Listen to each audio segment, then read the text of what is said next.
ሰላም ሰላም ጋይስ እንዴት ናችሁ? ደህና ናችሁ? አለው እግዚአብሔር ይመስገን ሰላም ነኝ። እኔ ደህና ነኝ፣ ሁሉ ሰላም እና እንዴት ናችሁ? ደህና ናችሁ? አለው። ዛሬ እንዴት ነው ውዶች? በአዲስ ነገር መጥቻለሁ ማለት ነው። ዛሬ የመጣሁበት እንትን ማለት ነው። በነገራችን ላይ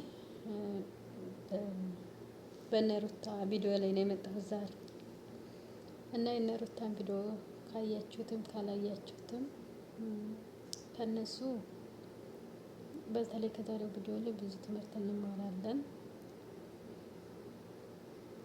ባለ ትዳርም የሆናችሁ ከትዳርም ውጭ የሆናችሁ በጓደኝነት መቼም ሴትም ወንድም የኔ ተመልካቾች ትኖራላችሁ ማለት ነው። እና በስመአብ በጣም ነው የደነገጥኩት፣ በጣም ነው ያዘንኩት። ሩታዬ በጣም አሳዝነኛለች ማለት ነው። ግን ውደትዬ ምን አለ መሰላችሁ በየትኛውም እንትን ላይ መተማመን መኖር አለበት። አንድ ሰው መደማመጥ፣ መከባበር፣ አንዱ ሰው ሲያወራ ለአንዱ ሰው ክብር መኖር አለበት። ክብር የሚባል ነገር አለ። ከመከባበርና መደማመጥ በቃ መኖር ያለባቸው ነገሮች ናቸው ማለት ነው። ከትዳር ውጭም በፍቅረኛሞች ጓደኛሞችም ላይ ሆናችሁ አንድ ሰው ሊያስረዳችሁ ሲሞክር ምን ማድረግ አለባችሁ መሰለኝ? አንደኛው ማዳመጥ፣ ያዳመጠውን ነገር ደግሞ ካልገባው እንዲያብራራለት መጠየቅ። ከዛ በተረፈ በቃ በመደማመጥ መመለስ፣ መመላለስ፣ በመጫጫህ እንትን በማለት ምንም የሚፈጠር ነገር የለውም ማለት ነው። ግን በተለይ ትዳር ህይወት ላይ ያላችሁ ሰዎች ማለት ነው የምሬ ነው። እኔም ካለኝ ልምድ አንፃር እኔ በትዳር ህይወት ብዙ አመት ቆይቻለሁ። ቢያንስ 5 አመት ቆይቻለሁ ማለት ነው።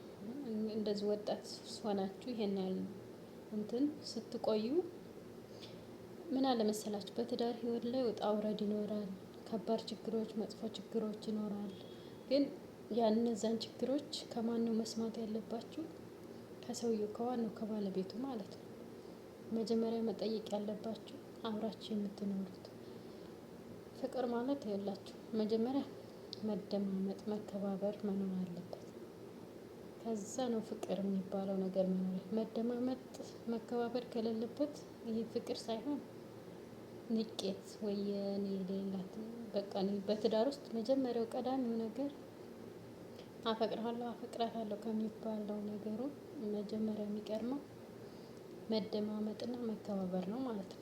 አንድን ሰው ከከበርሽው በስነ ስርዓት በአክብሮት ይሄ ነገር ተፈጥሯል አልተፈጠረም ብላችሁ መጠየቅ። ለዛ መፍትሄ ካጣችሁ ነው እንደዚህ ጮኻችሁም ወይም ደግሞ ወደ ሌላ ነገር ውሳኔ የምትገቡት ወይም ደግሞ ሶስተኛውን ወገን የምትሰሙት ማለት ነው። እንግዲህ እንደኔ ምን አለ መሰላችሁ ከምንም ከማንም በላይ መተማመን አለበት መኖር አለበት እላለሁ። እኔም ካለኝ እንትን ምክንያቱም አንድ ሰው ሲያጠፋ ቁጭ አድርጋችሁ መጠየቅ አለባችሁ። ለምን እንደዋሻችሁም ከነ ምክንያቱ በስነ ስርዓት ቁጭ አድርጋችሁ በጸባይ በፍቅር የምትጠይቁት ከሆነ አንድን ሰው በመከባበር በመነጋገር ያ ሰው ግልጥ አድርጎ ይነግራት።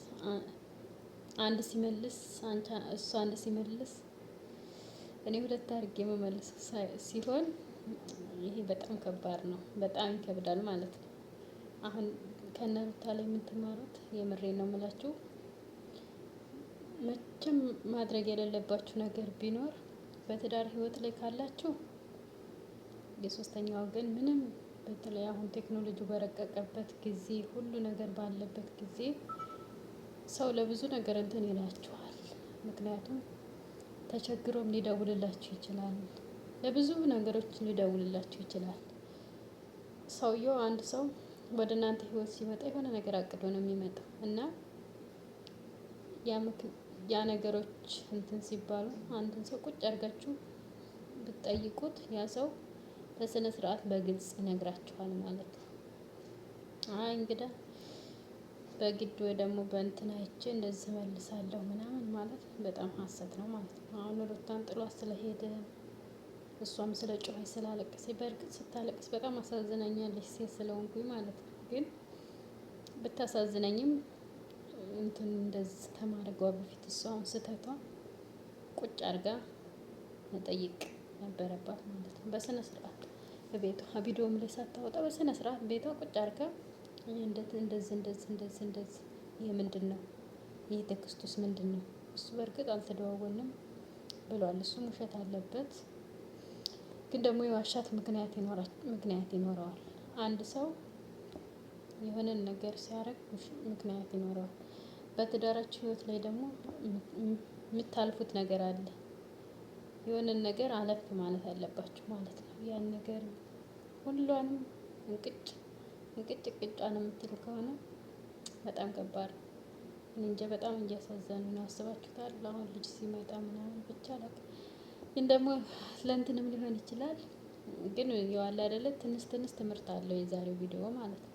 የትናንትናው እንኳን ኤፋ ያለው ምናምን ብዙም እንትን አላለኝም። ምክንያቱም ሶስተኛ ወገን አያገባውም እንትን ላይ። ግን የዛሬው አብርሃም ራሱ ስልኩን ኑር አድርጎ ከሚሄድ ቪዲዮን አቋርጭና ይበቃ ብሎ ይዞ መሄድ ይችላል። በፍቅር ከሆነ ምንም ነገር ይደረጋል ማለት ነው። በፍቅር በመከባበር ግን በመናነቅ ምንም የሚመጣ ነገር የለም። ብዙ ሰው ይሄንን አያስብም ማለት ነው። እንደዛ አይነት ነገር ብናስብ በጣም ጥሩ ነው እላለሁኝ። ውዶችዬ ቻው፣ አመሰግናለሁ። ላይክ፣ ሼር፣ ሰብስክራይብ አድርጉ፣ አበረታቱን። ሼር አድርጉልኝ፣ ላይክ ሰብስክራይብ አድርጉ። ቻው።